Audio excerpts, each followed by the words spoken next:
Армысыздар құрметті тыңдарман. Қызық әңгімелер арнасына қош келдіңіздер. Әңгімені соңына дейін тыңдап, арнаға тіркеліп, қолдау білдіріп кетіңіздер. Жұмысқа тұрдым. Туыс ағайымның бастық болғаны мұндай жақсы болар ма? Мектеп бітіріп, оқуға баста білім болмаған соң, сандалып Алматы бардым. Тапқан түгім жоқ. Құрылыс бригадасында қашып-пұшып жұмыс жасап едім, ақшасында берекесіз қылып беріп, аяғында 2 айын бермей лақтырды. Содан барахолкада грузчик болып жүріп, Алматыда тапқан табысым мандырмай, Астанаға жол пұл жинап, бір күнде жүріп кеттім. Онда да қаптаған құрылыс, жұмыс көп, бірақ та қысқа қарай күн суық. Сонда да 2 жылдай бас қалада жұмыс жасап көрдім, бірақ бұнда да тапқан табысың, жатқан жерің, киімің, тамағыңнан артылмаған соң, азын аулақ ақшамды алып, ауылға тартып тұрдым. Ауылда шешем де қуанып қарсы алды. 1 жылдай ауылда жүріп, шешемнің қолындағы азын аулақ малды сатып, көрші ауылдағы бір жас қызды үйге келін қылып әкеліп үйленіп те алдым. Үй болған соң жұмыс керек. Келіншегім де оқымаған, мектепті бітіре салып маған тиді. Осы кезде ауылдағы туыс жақын ағайым дәрігер болған соң қол астына жұмысқа алды. Менде басқа болмаса да көлік жүргізуші куәлігі бар еді. Соным тәуір болды. Беделі мықты дәрігер ағайым жылда болмаса да 5 жылда бір жаңа көлік алып отырады. Сол жедел жәрдем көлігімен тынбай медбикелерді салып алып, аудан орталығына ай сайын отчетқа, вакцина әкелуге, табель тапсыруға барамыз. Науқастар болып жатса, күн-түн демей облыс орталығы немесе аудан орталығына дереу жеткізу керек болады. Талай басымыздан неше түрлі жағдай өтті ғой. Қаншама бала да Жолдыбай боп дүниеге жолда келіп жатты. Ковид кезінде де неше түрлі жағдайда жүрдік. Қаншама адам жедел жәрдем машинасында көзімізше бақилық болды. Сол кездерде еш нәрсе ойламауға тырысып, 100 грамның арқасында аман қалдым-ау. Осы науқас тасу кезінде науқаспен бірге бір медбике жүруі керек. Ең қызығы да осы жерде. Басында мен жұмысқа кірген кезде үлкен зейнет жасына келген жеңгелерім үлкен кісілер еді медбикелер. 4-5 жылда олардың барлығы дерлік зейнетке шығып кетті де, жұмысқа өңкей жастар келе бастады. Ауылға түскен жас келіншектер жас болғанда да онша уылжыған жас емес. 2-3, тіпті 4 баласы бар келіншектер. Медициналық дипломы барлар шетінен жұмысқа топырлап кіріп жатты. Коллектив жасарды. Дәл содан кейін мені жұмысқа алған ағайым да зейнетке шығып кетті де, орнына жап-жас дәрігер сырттан келіп жұмыс жасай бастады. Бұл кезде мен бұл жұмысқа да әбден пысып, етім үйреніп алған. Жаңа келген дәрігер бойдақ әрі тәжірибесі аз болғаны маған жақсы болды. Себебі бұрыннан жұмыс жасаған маған ол толық сеніп, жұмыс жайын тапсырып қойды. Коллектив жасарып, келіншектер көбейген соң маған да желік пайда болды. Өзім де сауық сиыр емес едім, енді мынау дөп келген керемет мүмкіндік болып шықты. Жас кезінде қалада оқып, ауылға тұрмысқа шыққан медбикелердің көпшілігі темекі шегетін, ащы судан ұрттайтыны да жетерлік еді. 1-2 ажырасқан, күйеулері жоқ бойдақ. Солармен науқас апару тіптен рахат болды. Денелі бойшаң келген маған кез келген әйел баласы қарайтын түрім де жаман емес еді. Қалауын тапсаң қар жанады деген осы екен. Бұрыннан өзімнің әдетім машинама бір жартылықты тығып қоятымын. Себебі күн жүресің, түн жүресің, науқасты апарып болған соң қайтарда үлкен медбике жеңгелеріме білдірмей, сол жартылықтан ішіп алып, ұйқымды ашып, ауылға дейін сергек боп келетімін. Оның да пайдасы кейіннен тиіп жат. Тіптен онымен айың оңынан туатыны сөзсіз. Үйдегі келіншегіме де көңіл бөліп қоямын. Ол да жыл құрғатпай туудан босамады. Сол туған бала шағасымен миы ашып жүргенде мынау маған керемет бір мүмкіндік болды. Бұрын үнемі үлкен жеңгелерімді тасып жүрсем, ендігі кілең жастар жол жүру өте көңілді болатын болды. Бойдақ бір медбикемен науқасымыз босанатын әйел бебеулетіп аудан орталығына алып бардық. Туып қалар ма екен деп едік, жоқ, шыдады. Әбден әбіржіп барған медбике екеуіміз қайтар жолғы бір пачка темекісі мен 4 бутылка сыра алып алдық. Себебі күн жаз, түн ыстық, алда 150 километрдей қашықтықта ауылымыз. Баяғы әдетім қалмай, машинаға үнемі бір жартылықты салып қоятын әдетім қалмаған еді. Ол да тұр Энзада. Жолға тағы бір нәрселер алып алдық. Таблетка уаздың алдыңғы орындығына жайғасқан бойдақ акушерканың 2 кішкене ұлдары болатын. Жолдасымен ажырасқан соң біздің ауылға жұмыс бабымен жақында көшіп келген. Өзі сүп сүйкімді. Орталықтан шыға бере бір тал темекіден тұтатып шегіп келеміз. Әңгіме жараса бастады. Күйеуіңмен неге ажырастың деп мен сұрадым. Ұра береді дейді. Жайма десем, кезінде қоймай алып қашты. Жігітім бар дегеніме көнбеді. Ал мен жігітіммен қосылып қойған едім. Дипломымды алып, ауылға барып, көрімдік жинайын деген кезімде бас салып, алып қашып кетті. Мен сол кезде жігітім бар десем де тыңдамады. Сосын амалсыз келім боп басыма орамал жабылғаны соң қалдым. Кейіннен бар концертті қоя бастады. Қыз болмай келгенсің деп ішсе болды, есіне түссе тоқпақтайтын болды. Қашанғы көнемін, өзім оқығанмын, өз-өзімді асырай алатын қолымда дипломым да бар дедім де ажырасып кеттім, деді акушерка. Темекі тартып, пива ішіп алған мен де бір уақытта қолымның сумаңдап акушерканың санына барғанын да байқамай қалдым. Ол да біраздан бері еркек құшағын көрмегені білініп, еш қарсылық танытпады. 4 бөтелке сыра не тұрады, ол тезақ таусылды. Мен дереу Энзада тұрған бір жартыны алып шығып едім. Акушерканың көзі жайнап шыға келді. Содан жолда тоқтап, айнала қараңғы түнде екеуіміз уаздың ішінде ащы судан бір-бірімізге тілек айтып отырып, 2 ыстақаннан қағып салдық. Содан кейін уаздың артқы салонына тез өтіп алдық. Еркек іздеп қатқақсыған келіншектің әбден сипалап бойын үйретіп отырып, толық шешіндірдім. Үстінде тек замогы бар жазды халат еді.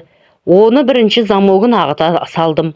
Сосын тырсиып тұрған анарын қысып жіберіп едім. Акушерка ыңырсып қоя берді. Қолдарым арқасын сипалап жүріп, төс тартқышын ағытты. 2 анары тып-тығыз кеседей екені қолымнан білініп тұр. Әйтпесе айнала тас қараңғы. Оны қыстым сосын. Келіншек ақырып, ширығып, әбден дайын болғаны білінген соң барып, іш киімін сыпырып тастап, жып-жылы ұясына темірдей қақиған сайманымды енгізе бердім. Сөйтсем, әбден суланып кетіпті. Даусын жер жарғызып, біраз уақыт жедел жәрдем көлігін селкілдеттік. Күйеуінен ажырағалы, еркек көрмеген келіншек те еш ұялмастан білгенінің бәрін жасадау. Оның да, менің де жаным кіріп қалды. Аудан орталығынан шалғай орналасқан біздің ауыл жаққа көлік өте сирек қатынайды. Әсіресе түнде бір төтенше, бір нәрсе болмаса, мүлдем жүрмейді десек те болады. Екеуміз де еңкілдеп, бар даусымызбен, бар білгенімізбен бөлістік. Сілеміз қатып, түн ортасы ауып, таң бозарғанда тоңып барып қайттық. Жартымыздан тағы да 2 ыстақаннан тартып алып, бойымыз сергіп, қан жүгірген соң, толықтай киініп алып, қайтадан ауылға бет қойдық. Жанымда акушерка, мен рульде, Оның санын ашып қойып, сипалап, ауылға жеткенше мәз болып бардық. Таң ата азынап ауылға кіріп, акушерка келіншекті үйіне апарып салып, өзім үйіме келіншегімнің қойныма келіп кіріп кеттім. Жас баласы бар, ол баласын емізген күйі ұйықтап жатыр екен. Омырауы ашық-шашық, аузы ашылып, шырт ұйқыда екен. Баламда әбден анасын еміп алып, тәтті ұйқыда пыс-пыс етіп, алаңсыз ұйықтап жатыр. Келіншегім күні бойы шиеттей бала-шаға мен қатал ененің қарауында болған соң, әбіржіп жүретін болғаннан кейін, мен де оған көп тиісе бермеймін. Ауыл тірлігі де оңай емес. Кешке төсекке басы тисе, қор ете қалатыны да сол. Менсіз-ақ өз мәселесі жетеді. Бетінен сүйіп, бір құшақтап алып, ұйқыға кеттім. Сол кезде барып, ол да келдің ба дегендей, мен жаққа қарай аунап, мені құшақтай қайтадан ұйқыға кетті. Осылайша бір ауызданып алған соң, мен енді бір жартыны үнемі темекісімен қосып, машинама салып қоятын болдым. Кейін бір жолы күйеуі бар Медбике екеуміз тағы да науқасты бірге апардық. Негізі науқастар көбінесе түнде ауырады. Содан кейін бе көбінесе түнде жортатынбыз. Жаман ауруы бар бір қарт кісінің ауруы меңдегеннен кейін түннің ортасында жаңағы күйеуі бар Медбикені алып, облыстық ауруханаға апарып, жедел қабылдап алды. Науқасты жатқызып, ух деп ауылға тартайық деп едім. Медбикем дүкенге соғайықшы деді. Содан тоқтап, ол кіріп кетті. Бір уақытта келіп тұр. Қолында сырасы бар. Аға, ішесіз бе деп қояды. Қаладан шығып, ауылға жақындағанда болмаса деп сылтауратып қоямын. Балмұздағы да бар. Жол бойы ішеміз деп 4 бутылка сыра алыпты. Сөйтсем, бұл келіннің күйеуі үнемі КамАЗ айдап рейсте жүретінін есімнен шығып кетіпті. Ресейге кеткеніне 3 аптадай уақыт болған екен. Ой аға, ініңіз жоқ үйде, ата-енем де қыдырып кеткен, бала-шағамен өзім ғанамын деп келінім сызылып тұр. Бұл қу да темекіні анда-санда шегеді екен. Жаныма отырып алып, аға, ешкімге айтпайсыз ғой, деп темекісін тұтатты. Сырасын ашып, ішіп отырып, әңгімесін бастады. Күйеуім ақшаның соңында маған көп көңіл бөлмейді, үнемі рейсте. Мүмкін, ол да біреуді қасына ертіп жүрген шығар, тегін емес мұнысы деп мұңын шақты. Қаладан ұзай бере, маған да бір пивасын ашып беріп қойды. Аға, 7 түнде бізді қайдағы полиция ұстайды, іше беріңіз, ұйқашар болсын деді. Мен қайтам ба, қылқ еткізіп тартып салдым. Менің күйеуім маған суық, немесе басқасы барау. Кейінгі кездері мүлдем мән бермейді. Ара-арасында келген кезде жай ғана еш ықылассыз боламыз. Парызым деп қана қарайтын сияқты. Онысын мен сеземін деп мұңын шағып отырды. Бір сырасы ғана маған бұйырды. Қалған бөтелкені әңгіме айтып отырып, өзі қалай ішіп қойғанын да байқамады. Мен оны қалт жібермей аңысын аңдып отырмын. Ұят деген шіркін бір уақытта жайына қалды. Оң қолым жайлап келіншектің санына қарай жылжып, жаймен деп сипалай бастадым. Аға, сіз негізі маған ұнап жүрген едіңіз деп келінім сызылып отыр. Уазикті кілт тоқтатып, келін екеуміз айқасып сүйісе бастадық. Біраз сипаласып, аймаласқан соң, машинаны жолдан шеткері шығарып, артқы салонға келіп кірдік. Мен алғашқыда емес, бұл жерге ескі қалың матрас пен бір плед салып дайындап қойғанмын. Және қатты бір бөстек ескі жастық та бар. Әйеліме, науқастар кейде қиналады, салып қойшы десем, ол аңқау байқұс әдемілеп тұрып, ескі болса да тысын жуып, тап-таза қылып, машинама салып қойыпты. Соларды дереу жазып жіберіп, іске кірісіп кеттік. Келін байқұста еш жоқ. 3 бөтелке сыра әжептәуір әсер еткен екен. Біраз күйеуінен ләззат алмағаны да білініп тұр. Келін аға деп менің бар киімімді өзі сыпырып тастады. Еркек құшағын сағынған келіншек өліп жүр екен, еш нәрсеге қарамады. Мені сүйіп, жалап жұқтап, есімнен тандырып, маған білгенін жасап бақты. Бұл келіншектің күйеуі менің жақын емес, алыс ағайыным аталасым еді. Денесі шағын ғана арықтау жігіт. Ал келінге менің өңкейген ірі дене бітімім ұнайтынын айтып жатыр. Бұл жолы біз науқасты облыс орталығы үлкен қалаға апарған соң машинаны жолдан шеткері шығардық. Себебі мұнда көлік қатынасы үзілмейді. Біреу-міреудің көзіне ілінерміз деп шеткері қойғанымыз содан еді. Күздің салқын күні, түн суық екен. Басында арпалысқан екеуміз еш нәрсе сезбей бастап едік. Жарты сағаттай арпалысып жатып да сезбеппіз. Есімізді жинаған бір сәт тынышталып қалып едік, жаурап бара жатыр екенбіз.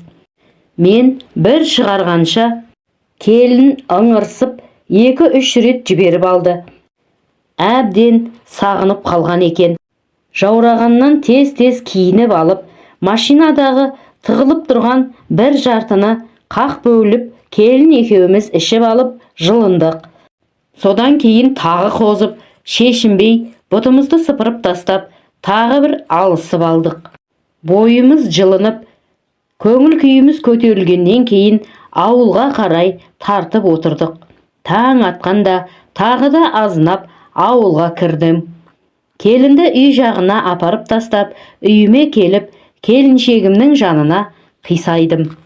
Есебім түгел, өзіме өзім мәз болып, ұйқыға кеттім. Жалғасы бар.